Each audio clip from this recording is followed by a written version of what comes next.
I would rate these maybe a 7 on the stankometer. You ever have a pair of studio headphones and think, you know what, I would like to wear these everywhere I go and just connect it to all my devices? Well, Audio-Technica have just recently released the M20xBTs, which is the wireless take on their entry-level studio headphones, the M20X. The body, drivers, and sound are essentially what you'd get from the wired M20X, just with the addition of some simple controls, a USB-C port for charging, and a 3.5mm jack. Now, the wired M20X are usually found for around $99, which is a fine price point for what is a very base level pair of headphones with really decent sound quality. These wireless ones end up costing you another $70 at a price at $169 Australian dollars. The question is all that added versatility worth it? So I've been traveling around recently to film a couple of things here in Sydney. I am shooting this from my hotel. And I've swapped these in over my old favorite over-ear headphones, Sony's WXM3s. These things are about half the price that I paid for those, and frankly, I feel a little bit silly for buying something so expensive when these absolutely do the trick. Now, I should be clear, there are a lot of things that Sony's and more expensive headsets still do better.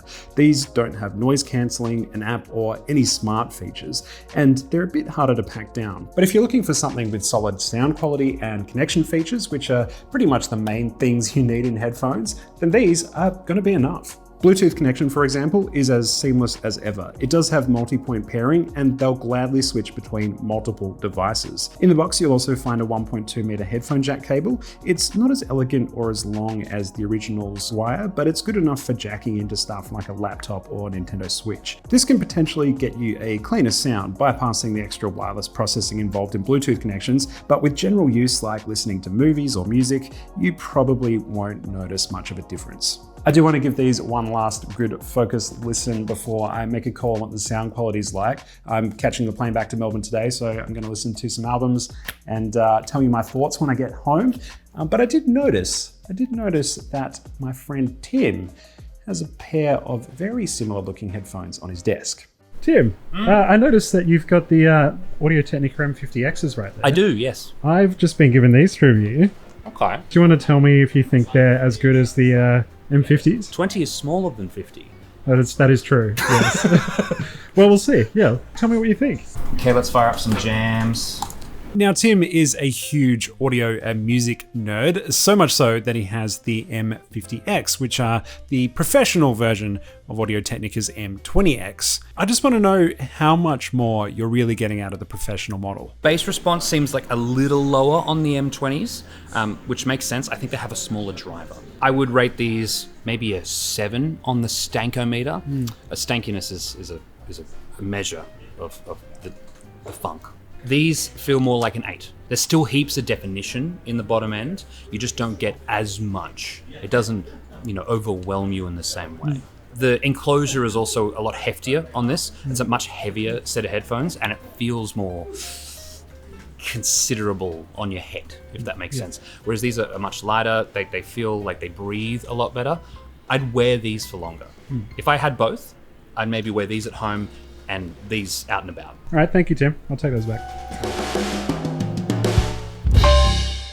All right, I'm home and I have a few more thoughts. Okay, so after wrestling these back off Tim and Winnie, I have them in my possession again. I had to listen to them in the airport and on the plane back over here, and I came to the conclusion that they pretty much sound exactly like the wired versions, which are sitting behind me here. That's good. It's consistent. Overall, I would say the sound out of these is pretty neutral, which makes a lot of sense for studio headphones. I do think the soundstage is pretty compressed. It's kind of like everything is like pressed up against your ears and there's no real depth to anything. And also it's a little bit cooler than I would have liked, but that's just my taste. If you're out and about, you can take calls on these because they do have that mic, but it's not the best sounding mic out there. It's kind of on par with most other wireless earbuds. I actually got a couple of complaints when I was taking calls on these, so I stopped using them for that.